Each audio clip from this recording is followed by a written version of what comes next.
As we're getting into the holiday season of the year, there's going to be a big uptick in the rate of fraud and cybercrime that's occurring. And this is a very normal thing for the holiday season because threat actors know, the cybercriminals know that there's a lot of transactions occurring at the end of the year. Everybody's busy and distracted. They want to get home to their friends and family. And they use this as a great time to commit fraud and try and get fake emails in. And so we see a huge amount of what's called business email compromise occurring.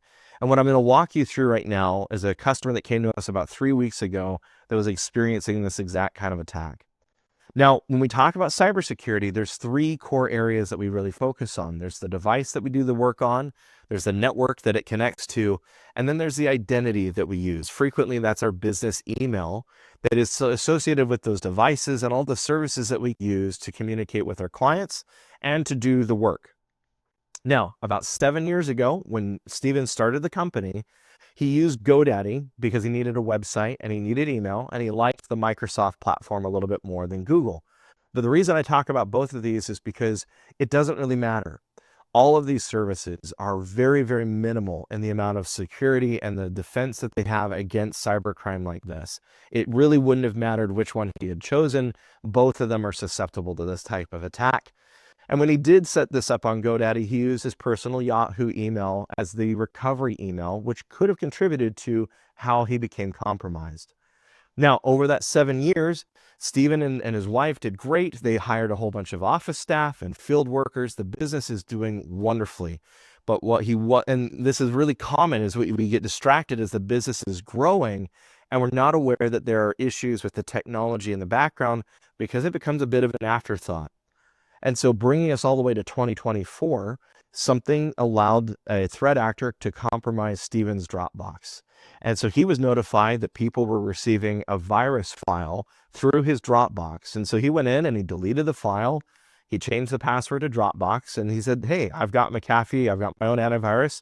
Everybody's happy, problem solved. This is a normal attack where they start with one infected machine and they use a tool like Dropbox or OneDrive or just the network itself to then spread out and infect additional machines. What Steven wasn't aware of, though, was this was not the only side of the attack that occurred. They had also performed an email compromise, and they put rules in his email to reroute anything related to GoDaddy or multi-factor authentication, and they were putting it into a folder called RSS feeds in his email. And this is a standard mailbox that everybody has. The RSS feeds folders, they're pretty much everywhere, but nobody uses it. And so threat actors know that they can reroute stuff there, and it's less likely for you to see. But as you can see, here's all the attempts of where they were logging in from Nigeria, Pennsylvania, New York, all over the place, but not Texas, where these guys are located. And they also got to use this to get into Dropbox and to start sending that file. And so obviously this made Steven pretty unhappy. What he also wasn't aware of is they used this opportunity once they got into GoDaddy to then add admin rights to the other employees in his business. Now, the reason that threat actors do this is they know that if they can compromise the admin identity, in this case, that was Steven's business email, they want to then launch attacks from someone else's account. That way, if, oh, hey, the office email is the one that's sending these malicious emails, let's go change the password there and let's clean that up. It may stop that attack, but ultimately the threat actors continue to have access to the admin account because you don't think that that's the one that was compromised. Now, the threat actors waited and they had access to Steven's calendar, and like many threat actors, they wait until there's a most opportune time to perform an attack. And it's actually in this time between 2024 and 2025, it looks like the attackers in Nigeria sold this attack against Do Right Plumbing to another group in South Africa. Now, this group was waiting and they looked at his calendar and they saw that Steven was going to be on vacation, and they used that opportunity to then send a fake invoice. Now, they're looking for a time when Steven was going to be distracted and would be likely fall victim to this attack, but Steven caught it. He said, that doesn't look right. Those numbers don't make sense. He deleted the email and then moved on, thinking everything was okay.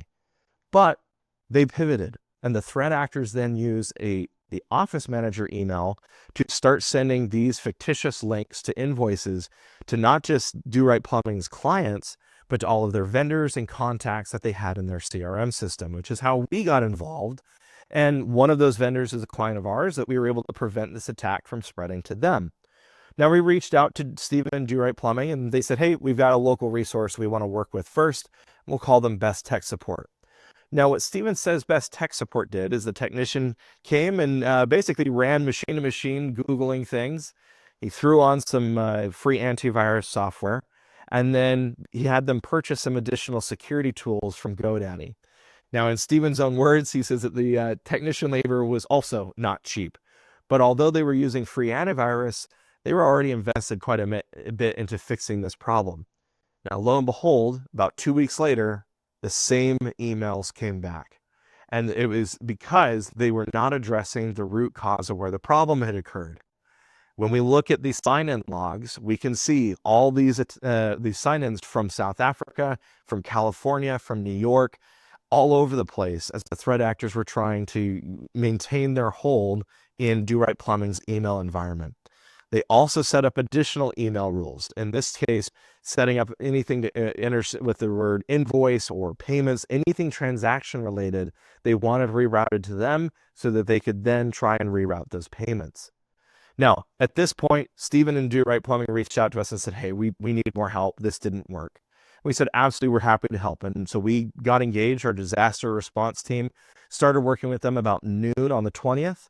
And by 2 p.m., we were able to eradicate and stop the emails from flowing. By 6 p.m. that evening, we had already removed the threat actor access to their environment. And within the next day, we had fully deployed the right tools and resources out to really lock them out. And we dismantled this attack that had existed for, at least as far as we can tell, well over a year in about a day. But here's the key thing that I want to drive home for everybody. This was the best case scenario. This is where we were able to get in, we were able to stop the damage quickly, and in theory, it didn't spread terribly far. However, it could have. And these are the stats from 2024 that I really want to drive home. 94% of small businesses experience a cybersecurity incident, and Do Right Plumbing's would be considered kind of a medium level threat. But basically no company has been immune to these types of attacks, and they're becoming more widespread with more AI technology being available for these bad guys to use. Now, of the more significant attacks, and this is around Do Right Plumbing's case, it took on average over 28 days for them to recover and get access to their systems back fully. The average cost for each one of these incidents is about $200,000 in lost revenue. Sometimes it includes fines and penalties because it's a regulated industry. It's also the cost of having a group come in and fix these types of problems when they get really bad. The really scary stats here for me is the number of small and medium businesses that fail within 12 months of a significant attack like this. And of all of these businesses, they report on average that about 30% of their clients are lost because of the damage to their reputation and the concern that they have about their continuing to do business. And so really what made the difference here? We call ourselves an enterprise-grade IT service provider and cybersecurity firm. And the reason why we say that is because of the breadth of expertise and the quality of service that we provide. We know how to look at these things holistically and ensure that we are fully getting the bad guys out, or better yet, keeping them from ever getting a foothold in your environment. If you'd like to learn more about what we can do to protect your business, especially as we're getting into this dangerous holiday season, reach out to us at annealtech.com.